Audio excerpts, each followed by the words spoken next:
বাংলাদেশের পরিস্থিতির আপডেট আপনাদের সামনে তুলে ধরছি। সংকট আরো জোরালো হচ্ছে বাংলাদেশে এবং কোটা সংস্কারের দাবিতে ছাত্ররা তারা পথে নেমেছে বাংলাদেশে এবং দেশ জুড়ে কারফিউ জারি করলো শেখ হাসিনার সরকার। বাংলাদেশের রাস্তায় সেনা টহল এবং আলোচনা চাই সরকার। তবে অনড় রয়েছে ছাত্রেরা এবং মৃতের সংখ্যা লাফিয়ে লাফিয়ে বাড়ছে।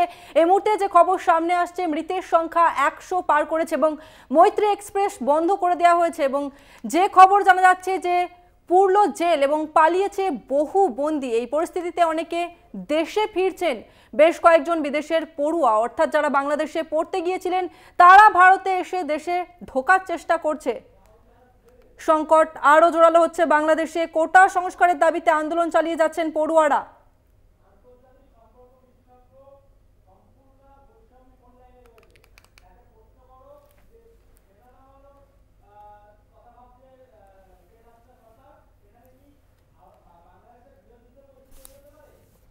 আমাদের সঙ্গে রয়েছে আন্তর্জাতিক বিশেষজ্ঞ সম্পূর্ণা সরকার। সম্পূর্ণা ম্যাডাম, আপনাকে কলকাতা টিভিতে স্বাগত।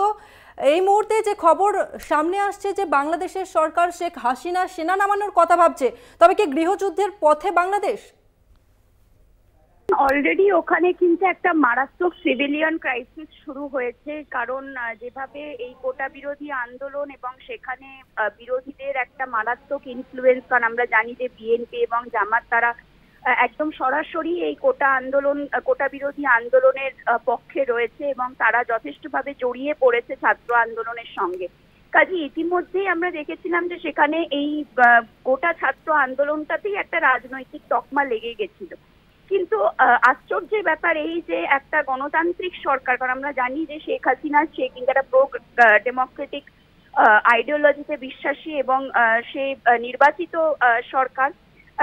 সেই সরকার যেভাবে এই ছাত্র আন্দোলনকে সাপ্রেস করার চেষ্টা করেছে পুলিশের মাধ্যমে, টিয়ার গ্যাসের মাধ্যমে, সেটা ইতিমধ্যে একটা গৃহযুদ্ধে প্রায় পরিণত হয়েছিল। কিন্তু সমস্যার বিষয় হচ্ছে এই যে এটা যদি প্যাসিফিক বা পিসফুল সেটেলমেন্ট না করে যদি সেনা নামানো হয়, তাহলে কিন্তু আরো র্যাম্প্যান্ট হিউম্যানিটেরিয়ান ক্রাইসিস তৈরি হবে এবং যত বেশি হিউম্যানিটেরিয়ান ক্রাইসিস হবে, যত বেশি হিউম্যান রাইটস ভায়োলেশন হবে, তত কিন্তু পরিস্থিতি আরো খারাপ হবে। কারণ যেভাবে সমস্ত বিরোধী দল মানে সরকার বিরোধী যত শক্তি আছে তারা কিন্তু একজোট হয়েছে।